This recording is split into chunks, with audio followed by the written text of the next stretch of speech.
Dans cet exercice, on va considérer donc, un grand aquarium qui contient 100 poissons, dont des brochets, ce type de poisson. Avec une épruvette, on va prélever, hein, on prélève quoi? Un poisson. Donc on va voir si c'est un poisson de type brochet ou non. On définit S, c'est quoi? C'est le poisson prélevé est un brochet ou non, hein.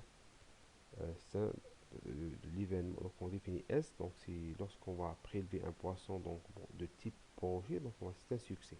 Si on ne prélève pas, donc c'est un poisson non broché, donc c'est S bar. Alors on va recommencer cette expérience la fois d'une façon indépendante. Donc les essais sont indépendants entre eux. C'est-à-dire à chaque fois on va remettre le poisson prélevé dans l'aquarium. Euh, on appelle X, c'est la variable aléatoire qui compte le nombre de succès sur les trois épreuves. Alors, on veut donc de trouver la loi de X. La loi de X. Alors, dès la lecture de cet exercice, on peut conclure que, premièrement, le prélèvement, donc, il se fait d'une façon indépendante, hein, ça veut dire avec remise, donc c'est indépendant, donc chaque essai est indépendant de l'autre. Et pour chaque essai, hein, on a quoi? On va dire un succès ou un échec. Les mentionne ici, donc le S, c'est un succès. Dans chaque essai, donc, nous, on veut prélever un poisson de type brochet. Dans ce cas-là, donc si oui, donc c'est un succès, si non, c'est un échec. Et cela, donc, il nous rappelle, comment dirais-je, l'expérience de Bernoulli. D'accord? Bernoulli, c'est une expérience qui se réalise avec succès ou sans excès, sans succès. Ça veut dire avec échec.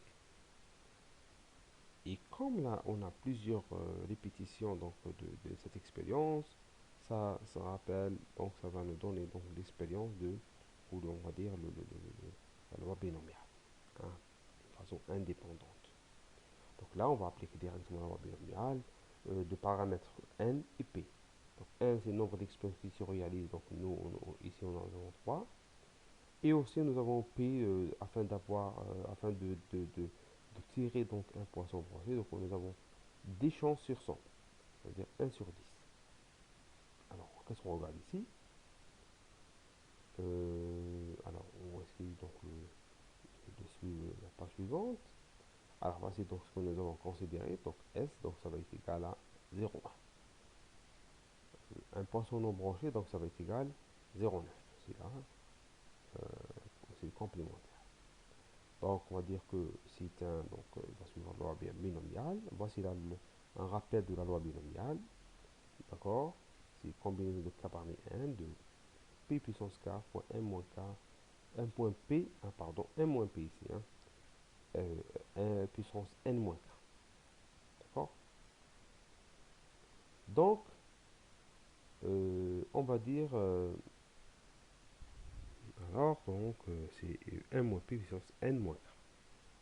Donc, application de la loi binomiale, donc on a dit donc x c'est quoi?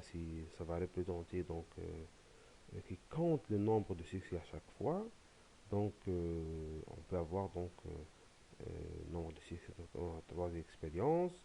Donc soit on ne peut pas donc avoir un poisson branché, donc c'est 0, k est égal à 0. Il faut juste remplacer donc k par 0. Si on peut avoir un brochet sur 3 ou 2 sur 3 ou 3 sur 3.